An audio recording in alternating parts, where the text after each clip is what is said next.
I am Rachel Humphrey with It's Personal Stories, a hospitality podcast. We are committed to empowering personal success in the hospitality industry. And I'm excited to be joined today by Brad Rahinsky, the chairman of Hotel Equities. Brad, welcome to the show. Thanks, Rachel, and good morning to you as well, to the listeners. And as I mentioned to you previously, just an absolute honor to be on this podcast with you. So thanks for having me. We are going to jump right in. I know you have heard me talk about this before, but one of the things I really love about the hospitality industry is that no two journeys to leadership are the same. We can all have a unique path, yet still accomplish what we wanted to or what we didn't even know was possible. So tell us a little bit about your background, how you got to where you are today, and if you think there were really any pivotal moments along the way that shaped your journey.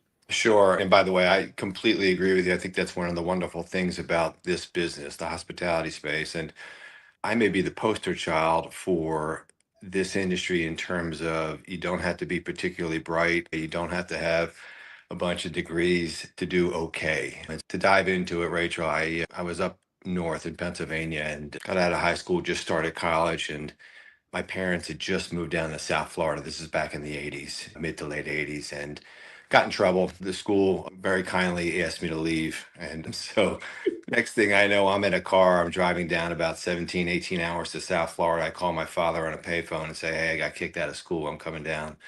He says, "Fine." I think I got there at 2 or 3 o'clock in the morning. At 5 o'clock in the morning, he kicks open the door and says, "You start work today. Go ask for Mr. Manzi at the Sheraton Fort Lauderdale Airport." Never worked in a hotel. We barely ever stayed in a hotel. My whole family's cops. And so here I go. I get a shower. 2 hours later, I'm down at the Sheraton Fort Lauderdale Airport. I ask for Mr. Manzi, who ends up being the general manager and ultimately one of my mentors, who I still talk to today and hold in really high regard. I started as a bellman that day, and he handed me a bellman's jacket, and I started bringing up bags back in 1988 at the Sheraton Fort Lauderdale Airport. One of the best jobs I ever had, and I've never left the business. It has been incredibly good to me and my family. And as I mentioned a moment ago, I think it's one of the amazing parts of our business that if you're willing to work hard, do the right things, learn from your mistakes, bolt on to people that respect, admire, and trust, this is a business that I think can take you anywhere in the world to any position that you may like to do, and the sky's the limit. And so that's been my journey over the past 30, I guess 35, 36 years at this point, and continues to be one of my favorite things about this business is I see 18, 19, 20-year olds, 25-year olds in similar roles and positions, and I see the potential. Right, that's really incredible. One of the things, I'm a big believer in sliding doors. And so I think about your situation. Had that not been the case in Pennsylvania, would Brad still be the chairman of Hotel Equities today, and how those pivots play out? And incredible of your dad to say, "Okay, welcome home, but here's what you're going to do." And it isn't going to be sitting on the couch all day. So I love That's that. right. I don't know. Based on that, I might know the answer to this one. But one of the interesting things I've heard over the last couple of years is there are some people who are like, I was born to lead. I knew it from an early age, or I knew it as captain of sports teams or debate or other things. And others who say, you know what, as I sit here today, I don't even know if I see myself as a leader. Do you know where you fall on that end of the spectrum in terms of the concept of leadership and how it was going to fit in for you? Yeah, it's a great question. Rachel, I think it's a bit of nature and nurture. And again, I think maybe I'm a good example for that in terms of I may have had that somewhere in my DNA. My father was a leader. You heard me mention he was a police officer. So were my brothers and my sister, all in law enforcement. So there were some leadership qualities that my mother was a teacher and taught special needs for 30 years. And so I saw a bunch of things growing up in that house. And I think some of that was just inherent in the DNA as well, in terms of working hard and listening to folks and doing the right thing and trying to make every day a bit better, if you will.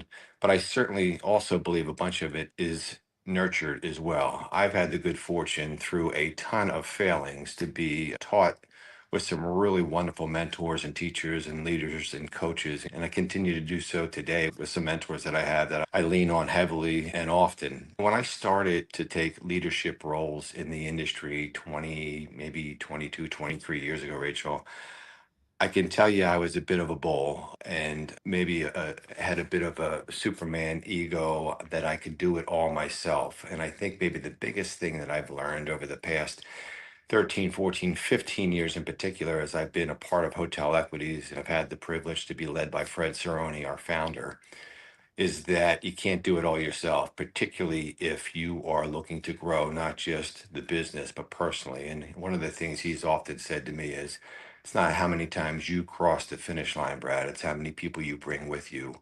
I love that. And I think it's spot on, particularly again in our space. It is a team sport. And the quicker you can learn that, if you can surround yourself with really quality folks and give them the tools and resources they need to be wildly successful, and then get the heck out of their way, it will benefit you greatly. I love the themes in there too of we're all going to have a lot of obstacles, a lot of things that don't go how we want them to, and how much we can learn and be impacted by those, but also surrounding ourselves with mentors, champions, people who can help us achieve our best potential. When you think about your leadership evolution, you mentioned Hotel Equities for 13 years. You've had a lot of different roles there. Are there ways that you think that your leadership evolved, either based on what hat you were wearing or the longer you were on the same team? What are some of the things that have changed in your leadership style during your time there? Yeah, I'd like to think the evolution has been significant and consistent. There's a story, I was asked a similar question by a colleague, and there's a story that I think really pegs well to the question. This is going back probably 10 years ago, 2015. I'm at Hotel Equities. At the time, I was just given the president's role. So Coach Fred Cerrone was still the chairman CEO, and we were in the process of an acquisition of a hotel management company that was similar size to us at the time. And we were running through the process and going through the due diligence and working closely with this other group's team and the CEO principal. And as we were getting close to putting ink on paper, I sent an email to Coach. And in that email, I made some comments that weren't particularly flattering about this other group's leadership, including the CEO. To my shock and surprise, I also copied that CEO on the email. And I'm an idiot. I have zero tech skills. Just ask anybody, including my 8-year-old son. And I'm trying to figure out how to recapture that and delete it. And so I'm panicking. And I am about 50 feet away from Coach's office down the hall. And so I now run to his office. This is probably 3 minutes into me sweating. And I say, "Hey, Coach, I screwed up. I sent you an email, but I also copied this individual." And he says, "I know, I saw it." And and this was a big deal. This was going to double our size. This was going to take us from a relatively small, very local hotel management company to a more regionalized, and double the size overnight. And he just looked at me and he said, "Hey, I want you to learn from this. I want you to shake it off. We'll be okay. And now you know what grace is." And it stuck with me 10 years, obviously. I think about it often, because I can recall as recently as a week before that, Rachel, or a month before that, and certainly the years before that, I did not have a lot of that. My leadership style was a bit punitive. Embarrassed to say that, but it's reality. And so I learned from that day. That struck me between the eyes like a thunderbolt. And so try to apply that as often as I can. The really incredible thing about that story, Brad, though, is a lot of times in that moment where we're going to learn from this, whether it has the lasting power is really another thing. Whether do we still remember 10 years, 5 years, 20 years later, how impactful that was? And it sounds like you have, which is important. Leaning into that same idea of the leadership evolution, talk a little bit about what in your leadership style has gotten better, other than maybe showing some grace over time, and what is getting worse over time. I'll start with the worst. I like it right away where you're going on that. Yeah, look, I 57 years old. I feel like I still got good gas in the tank. I try to stay physically and mentally sharp or as best I can, but there's no question that some of the things that are evolving on a daily basis with a rapid trajectory in our space, I've just not kept up with, particularly as it relates to the AI side. And I just got done reading a couple articles this morning about AI and its impact on the back of the house of our space and all those things. And I try never to delay things that I feel are important and essential, but I've delayed my jumping into that part of our business. And I'm not exactly sure why, other than to say that I just don't have a good handle on it right now. And I'm not sure I have the skill set to know what I need to know. In terms of getting better, I'd go back, Rachel, a little bit to, I'd like to think that the evolution of my leadership has mainly, if I had to peg it to one thing, is centered around being a better listener and collaborator. God gave us two ears and one mouth, and that's a good ratio from a talk listen standpoint. I try to teach that to my team. I try to teach that with my family and friends. And I'll say that I've never learned one thing while I was talking, but I can learn a lot if I listen, particularly if it's different perspectives and opinions. And I try to be a good listener and pragmatic in my way of thinking about those things. I take that and I apply it to our boardroom and to our war rooms and to our meetings and to our everything that we do. And I try to make sure that our team understands that ultimately we can solve 95, 97, 99% of the problems that we're faced with if we take a collaborative approach, are good listeners, and really have a solution oriented mindset. And so I just think that is so mission critical to our space, which is really all about people. Thousand moving pieces, thousand moving parts every day. We can solve almost everything if we do those things. Well, Brad, I think what you said about AI technology is really interesting. And I think you would be joined by a lot of leaders in that space, me included, to say it may be something, it seems so overwhelming and it changes so fast that there's something very intimidating by really diving into it. And then I love the concept, certainly, of the listening and the talking and bringing people along. I love to share with our audience either why I've asked somebody to join or an impact that someone has had very often that they don't even know about. And I'm going to mention it since you're mentioning listening and hearing. A couple of years ago, I had an opportunity to step in last minute to moderate a panel at a conference. I had not been on the prep call. I knew several of the panelists for a long time. Right before the panel, I walked in the room and I introduced myself to you. And you said, Rachel, of course I know who you are. And in that moment, for someone like me who struggles with a lot of insecurities, imposter syndrome, whatever you want to call it, I thought, why do I make myself smaller than I need to be? Why do I assume that just because Brad and I haven't been all over the place together, that he doesn't know either who I am in the industry? And in fact, you were right. We had met several times before that.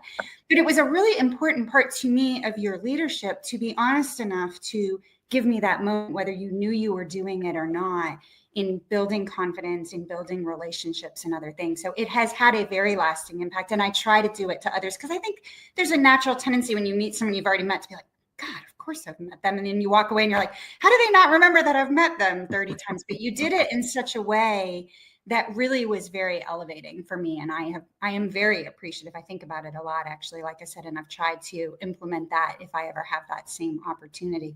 So there's that.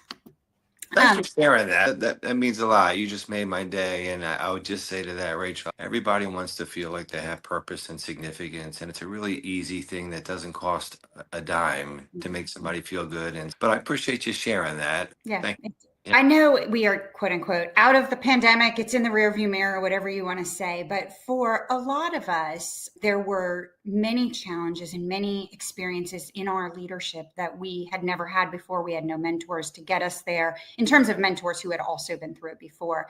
If you think back to that couple of year window, how do you think your leadership evolved during the pandemic? Were there traits, either character or personality of yours, that you're like, you know what? This actually really impacted my leadership for the better, maybe in a way you had not been leading before that?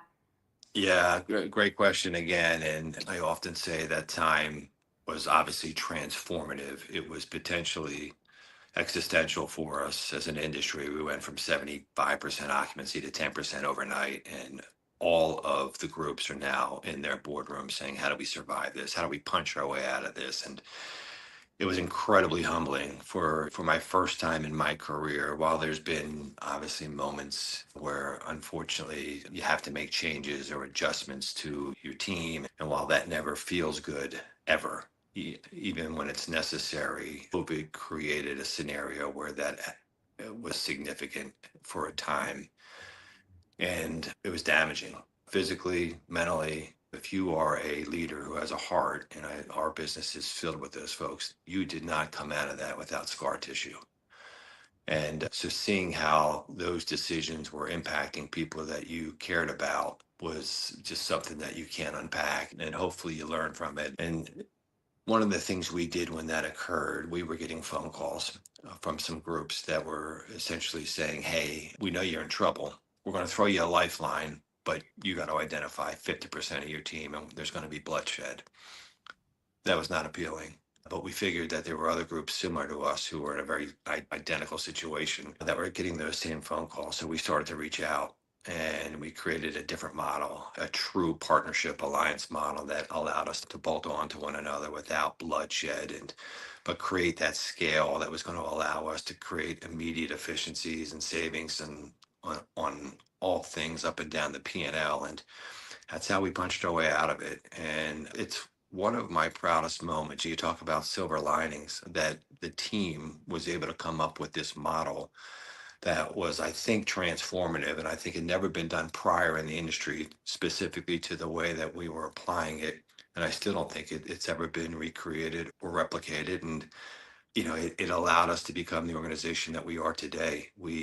During COVID, Rachel, we essentially went from 80 hotels to 350 hotels, the opposite of what was happening to other groups through this model, this really healthy partnership model. And again, I'd say it's one of the amazing things about our industry that you got a bunch of people with big hearts who work hard and are trustworthy and honest and have similar alignment around cultures and the things that you deem mission critical and essential. And you just got to make sure that you do life with those people in this business. If you do that, you'll land okay, even during a pandemic. It's great to hear too, because what really happened in a lot of instances was having to think outside the box, and your team was able to really think about and create something that didn't just have survival during that period of time, but has really allowed you all to thrive as you move forward and came forward. You've talked a lot about the people. And so let's turn there for a second. You've had a lot of responsibility for hiring, elevating people, choosing teams around you. Is there an it factor, something you're looking for outside of the technical skills when you are meeting with people, talking with people, proposing people to bring to join your team, that you're really looking for, or you've identified here is something that's consistent with the people I've been around that I think have been most successful in their roles? Yeah, again, great question. And I'll preface it with once I was given the privilege by coach to go ahead and build my team, and this was 12, 13 years ago. I did that pretty quickly with people who I knew, trusted, admired, respected, and were sharper than I. Now that last piece, that was easy to find. And so I tried to do that up and down the disciplines that were going to make us different, better, if you will. What my team would tell you was that it was essential to, once I did that, to get out of the way as quickly as possible because I was about to screw things up if I stayed embedded in that. What I will tell you is if you were to ask me what is one of the consistencies or common threads with the folks that you brought in and put together, and hopefully what continues to be a common thread is team oriented individuals, solution oriented. I can look at a resume and sit with an individual, and within 60 seconds, I can tell you whether or not they played a team sport, an individual sport, or no sport without asking the question specifically. And while I may get in trouble here, I imagine my HR person would pop me in the back of the head for saying this. I'm a team sport guy. I played it all my life. That's who I look for in this particular game that we play and love called hospitality. And I just think it's a trait, a characteristic that really transfers and translates well into what we do. I'd also say that, and again, I get popped in the back of the head here, but I have an incredible amount of respect for folks who come out of college, the alpha colleges with a hospitality degree or a business degree, the ones that we all know are top tier for hospitality schools. I won't name the names. We know them. It, I don't disregard that. It's important. But I would also say to you and to the listeners that similarly, I put a similar weight on folks that have come through the school of hard knocks and have had the ability to pull themselves up with their own through the bootstraps and get to wherever they are today and where they want to go through grit, determination, resilience. I think that is incredibly rewarded in our space. If you were to say to me, do you want somebody with a name the top tier university? or somebody who's had to scrap and scrape their way up and they're at a similar position at that moment, give me candidate B all day long.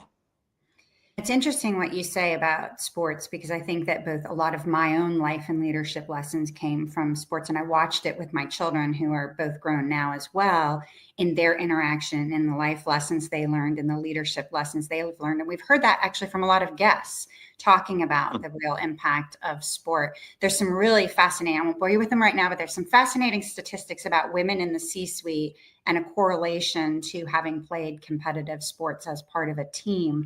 And it's really a consistent theme that I love a lot. Your topic of school is interesting too. The first job I ever got out of law school, I was not a great student. I didn't go to a great law school, no offense to it.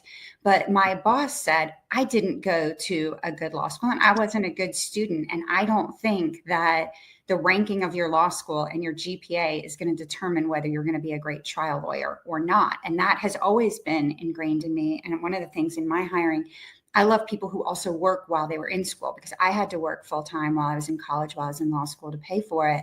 And I think there's a tremendous amount that we can learn that goes to work ethic, like you said, goes to grit. What is the determination to get the end result that we are looking for? So I can definitely relate to those two.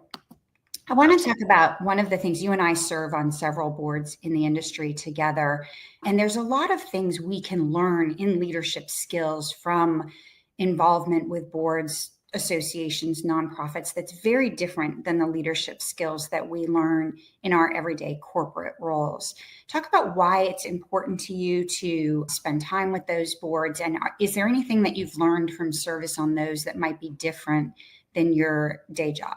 Yeah, and you're right, Rachel. I have the honor and privilege to sit on a number of boards, both directly related to our industry and in some cases boards that are not. They're either affiliated or loosely touch. And one of the things that I like about sitting on those is just the opportunity to learn. You have a lot of diverse thinkers typically, and I just love getting other people's perspective, because I think what happens naturally, organically, if you will, is I'm a perfect example. Or with an organization for a decade and a half, you start to get a bit stale in your way of thinking. You occasionally, or even subconsciously or unintentionally, surround yourself with folks who think similarly to some degree, and sitting on those boards allows for different ideas and a breaking of groupthink, if you will. So I love it when the boards have vigorous dialogue, particularly if it's a topic that is relevant to what we're trying to do or accomplish. And so I think there's a ton of value in that for any individual that's looking to further diversify the way that he or she thinks and bring those thoughts back to their organizations and apply them appropriately and relevantly to what they're trying to accomplish. When I was first asked to be on a board, I remember, this goes back maybe a few minutes ago to what you talked about, because I similarly insecurity around my ability to speak in front of groups, and a group can be 3 people or it can be 3,000 people for me. And I feel like I'm comfortable one-on-one like this, relatively comfortable. But once I get much larger than that, I get messy. The boards have taught me to put myself out there a bit. And similar to what you said earlier, to not shrink myself and say that your voice has some value and some relevancy in the discussion and topic, and don't be afraid to share it. I would highly recommend, whether it's an advisory board or a board of directors or some committee, that folks that are listening to this, particularly if they are on the come up, they put themselves out there and try to get on those as quickly as they can. There's just a ton of value in learning that they can apply to their careers. I love that it ties back into your concept of leading by listening, because certainly on the boards you're having to do that, but also the value of public speaking. And I appreciate you sharing that that is not your most comfortable place. I think you and I have talked about the fact that people read a book by its cover. They see you on a general session stage, they see you doing something like this, and they automatically assume it is second nature, or that it is comfortable for you or easy for you or for me, when that is not necessarily the case. We are going to run short on time. I'm going to ask you a couple things in a little bit of a rapid fire, but Okay. some people say that they are really guided by a personal mantra, a personal brand, a North Star, a phrase, a saying, a concept that helps them in decision making across the board. Do you think that applies to you? No question. And I'll rapid fire two or three of them that I try to apply and remind myself every morning. One is the greatest leaders are the greatest servants. I fail at that every day, but I try to remind myself every day when I have the opportunity to apply. Two is the golden rule. Hey, would that feel good if that was done to you? And how do you do Mm. that better? Once again, how do you lift somebody up? Doesn't cost anything, and you won't know this side of heaven the impact that your voice, your comments has on somebody. So that's two. Three is that all people matter to God, and whoever that is for you. I just think it's important that we know that there's somebody out there keeping an eye on us, and we should try to do the right thing. I love that. And I love that it's a couple of them. So you can draw from different places in different scenarios. You mentioned a few minutes ago that you try to take care of yourself physically, mentally, spiritually. There's definitely a renewed focus, especially coming out of COVID, on self-care and wellness. Give us a couple of nuggets. What does Brad have non-negotiables that you make sure that you are doing to take care of yourself? Yeah, I don't have a ton of hobbies, but I do like to go to the gym. Now I do old man weights these days, and most of my workout has become stretching, which I can remember not too long ago watching the guys and gals at the gym that were stretching and thinking that will never be me. That's me. And I wish I started it, by the way, the stretching 20 years ago. Not only helps me physically, I think, as I have five kids from 27 years old to eight. So if I'm not staying somewhat in physical shape, my 8-year-old's going to whoop me. He already is. But mentally, what that allows for me to do, whether it's a bad moment or just need a breather, something to blow the steam off of, that gym for 30 plus years has been my escape, even if it's for 45 minutes. Two, I'm just really blessed. My best friend is my wife. I would hope she would say the same. I'm not sure that's true. And while I try not to bring work home, but Depends on the day that you ask. she's just a tremendous. She teaches me every day. I love her. She changed my life, and she is my mental health. She is my sounding board. She is my shoulder, and yeah, I can never repay her for what she's done for me. But I'll give it a shot every day. But when we talk about mental health, which I know has fortunately become something that has gotten more attention recently, more of a spotlight, I think find your person. Again, a bit of a team sport. And if you can find somebody that just makes you feel better and is a great listener and is going to help you get through that muck that we all get into, that's a win. It's interesting the ties between your career leadership and at home, because you're saying in both of them, finding your people, finding your support system, having good people around you that lift you up. Anyone who's your age and my age, because we're the same age, that stretching thing will definitely get an audible chuckle out of. I have a couple of great stories I'll share with you later on the concept of stretching. As we wrap up, one of my favorite questions to ask and to be asked is our advice to our younger selves, because I do think we're all works in progress. We've talked a lot about evolutions of our leadership journeys or maybe our personal journeys, but I really love to think back on what would have made my path different, or what do I wish I knew then that I know today that might have changed things up for me? When you think back to, you didn't share how old you were when you got involuntarily exited out of school, but if you look back on Brad driving down to South Florida in that moment, what's something you would tell yourself today to that young man? Funniest answer I ever heard to that type of question was rich girls need love too.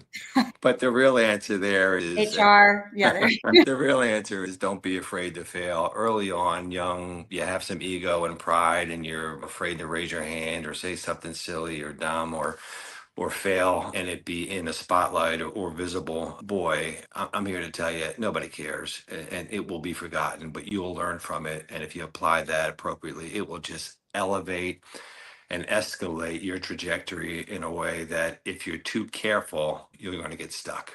So go out there and keep swinging because those failures aren't failures, they're just stepping stones. Yeah, I actually don't like the word failure because I think it implies that we have to be perfect all the time. And in fact, we're all going to make millions of mistakes every day. And I think back what you just said is so important, because in that moment, that feels like the end of the world.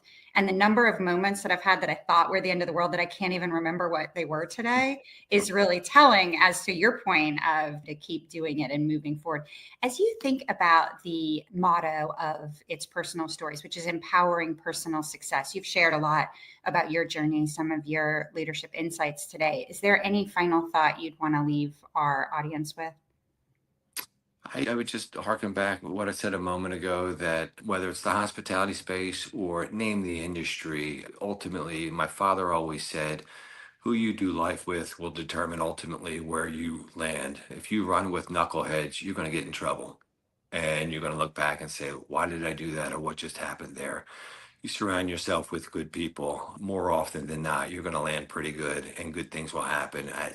I know it's stated all the time, but it cannot be overstated that surround yourself with a good ecosystem of human beings that you care about, that are compassionate and passionate and empathetic and just professional and care about you and your family. You do that, I promise you, good things will happen for you and your family and your life. And steer clear of the knuckleheads. Fair enough, lads. I'm getting that on a t-shirt. I love it. That's my new personal mantra. Brad, I have had a great time. It's so nice to spend some time with you. Thank you very much for your leadership in the hospitality industry. Thank you for continuing to be a part of my journey as well in the industry. And thanks for sharing today. Thanks for having me. It's been an absolute privilege and honor, and hope to see you soon, Rachel. And to those listening, we know you have a lot of ways to spend your time, so we appreciate you spending it with us. If you enjoyed your time with Brad today, head on over to itspersonalstories.com to hear from other equally impactful hospitality industry leaders. But thanks for joining us. Thank you.